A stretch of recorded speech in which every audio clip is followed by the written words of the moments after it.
so we could kind of go a bit crazy with the ideas, and then they could kind of like, you're not allowed to do that. But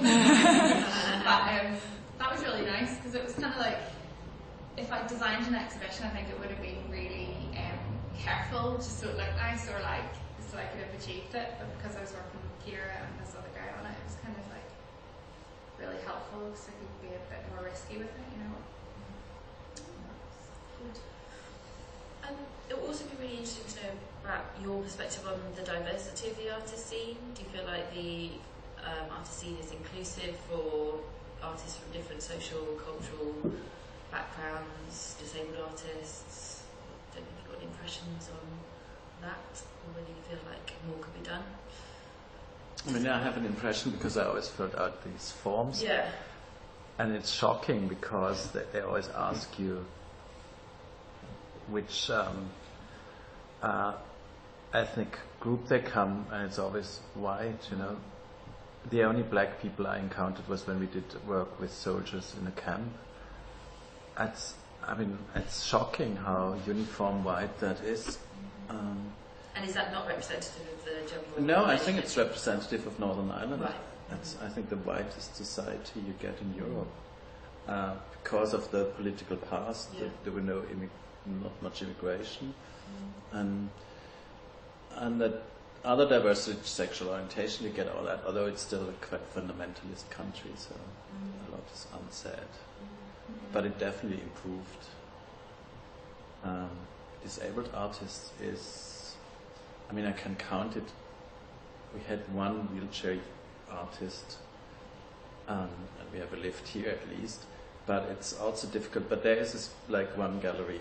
It's close by, which was once for ADF for disabled artists. Now they renamed themselves, but so that's in a way catered for. But then they get pigeonholed for that. So. Yeah. But the diversity is still a big problem, I think. Yeah. But it's not the fault of the art scene. I think it's the fault of the population. There's a big question around society, I guess. And also the commercial scene is something I think you raised in your application for the kind of lack of commercial scene. I'm pretty sure that was in. Yeah, I mean, I must say I'm not interested in commercial things, but so it might slip my radar. But you know, some artists is completely, it's nearly non-existent. There's, at least for me, one commercial gallery close by as well, which has some stages, and in the past they went to art fairs, but they stopped now, and the rest I think is not. I mean, I don't have such an insight, but it's just like piddly little galleries probably. Yeah. The quality is not very high. Yeah. I don't know, you might know it better. That commercial thing, is that something that you even like enters your mind, or is it something that it is when you're talking to like your parents. But it's something that, like, for me anyway, I just accept that, like, I'm not going to make money from my work and from selling it necessarily. Yeah. And it doesn't bother me really. Like, it's I don't know. It doesn't even come up. It doesn't come up in your dreams. No. I think that's something I've heard it's branded as a positive, because like people coming out of art still aren't even thinking about making commercial work. You know, so it's not like painting that. I go home crying like every night. Not like driven into sort of painting, thinking you're gonna make a career and sell it because what you want it here, which is sort of the isolation again plays into actually having a career and actually being able to continue. You know.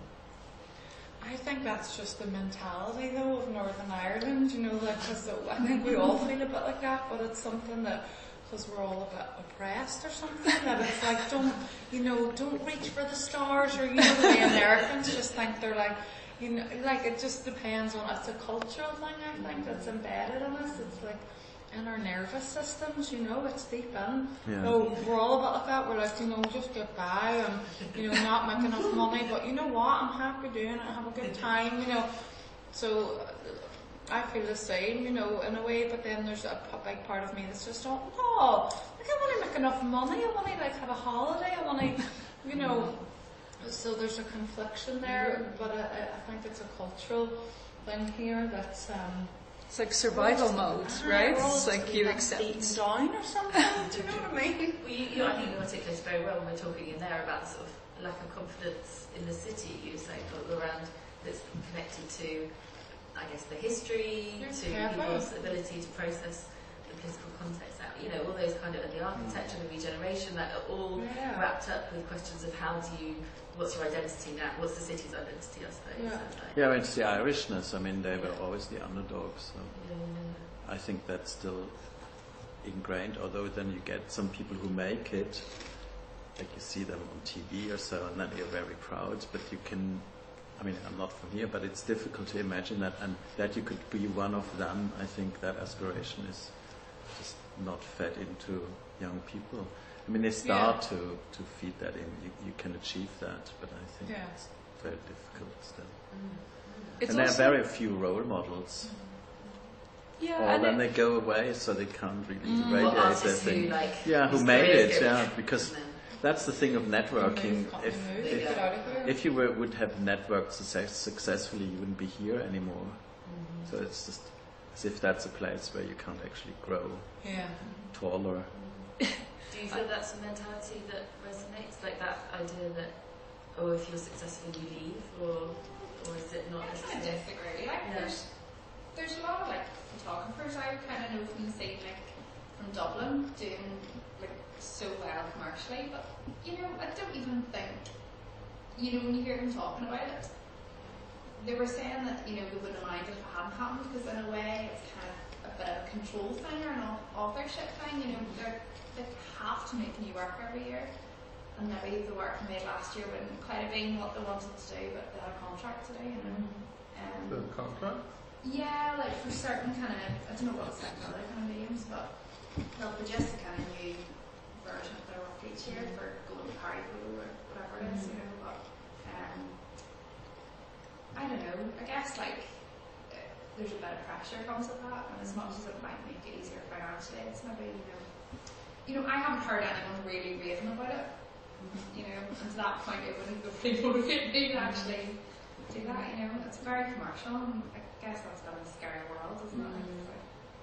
And Emily, what about, because you have an experience of Glasgow, which I always think is a city where, it's comparatively a similar size to Belfast, but it actually has retained a lot of those different tiers of artists, right? There's the kind of, and I mean, it's what is it called? The Glasgow Miracle, but what do you think of, I don't know, I think they're very good at marketing themselves as well, the kind of Glasgow Miracle or whatever, and even the art school has a kind of a huge kind of hype around that as well.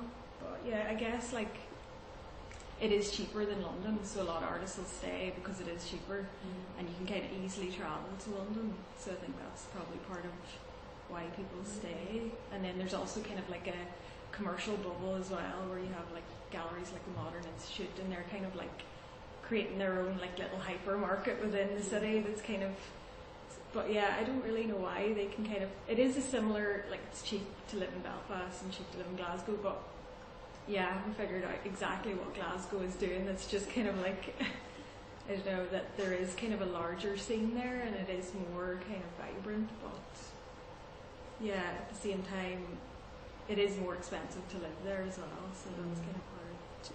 Do you think it's is it something to do with confidence? Because Glasgow School of Art, when I think about that and I think about UU, there's a different kind of attitude towards those institutions. It's nearly people who go through Glasgow School of Art wear that badge with pride. It's something that's really I studied in Glasgow, or at least I've experienced that a lot with people who have gone through the college, whereas I just don't think the same thing happens here with UU. It's just not. The colleges don't have the same reputation. It's not to say that UU is bad, it's just that it seems like there's an extra kind of level of confidence that comes with Glasgow School of Art that isn't. Does that come from a kind of a maybe a romantic idea of Glasgow as a whole should